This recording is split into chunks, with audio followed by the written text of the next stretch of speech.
bi qalbin kalawan hate sek hate ngaheueuhkeun heueuh abdi teh dicintakeun ku Gusti heueuh abdi teh digelarkeun ku Gusti heueuh abdi teh nyaeta calik dina bumi Gus heueuh abdi teh dirizqian ku Gus nyahokeun ku abdi nganten cekap ku ati wungkul ditasdikeun dibenerkeunana teh ku ati teh teu cekap ku ati wungkul nah moal katingal kaimanana lamun teu kakuping kulisan tulisanna ari anjeun iman ka Allah iman abdi iman persatan Allah teh anu ditakeun abdi anu nyaeta dari zian ka abdi anu muah ngeuh abdi persatan itu eta tulisan ngaheueuhkeun ngabenerkeun ku naonna diucapkeun tulisan lisan iqrar mana dirinya teh diucapkeun kalawan pengakuan kalakuman di sana asyhadu alla ilaha illallah eta teh ngaku asyhadu nekatkeun asyhadu nyaeta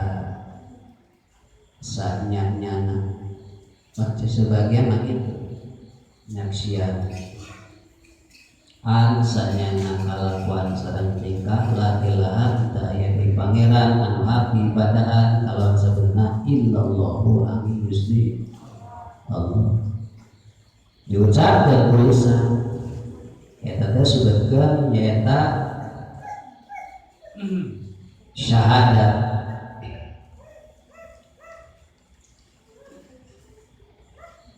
ilahiyah ayah syahadat Rasulillah asyhadu alla ilaha illallah wa asyhadu anna muhammadar rasul itu syahadat dua kalimat syahadat kita mengucapkan dua kalimat syahadat lamun kurang cekape nyaeta sebagian keterangan ulama yang dikarang nyaeta dina kitab contohna dina kitab sulam taupek geus we urang mencekap dina sholat kedah bolak-balik urang mah cekape urang dina saderon sholat ucapkeun asyhadu alla ilaha illallah wa asyhadu anna muhammadar rasul aya di salian teh teh aya di urang dina urang adzan asyhadu alla ilaha illallah wa asyhadu anna muhammadar rasul aya deui dina koma asyhadu alla ilaha illallah wa asyhadu anna muhammadar rasul kadang-kadang urang borojol we ngalakungan ibu kubra kapan di adzan mun asyhadu alla ilaha illallah dina mana katuhu adzan kenca koma asyhadu alla ilaha illallah wa asyhadu anna muhammadar rasul ya Allah syahadat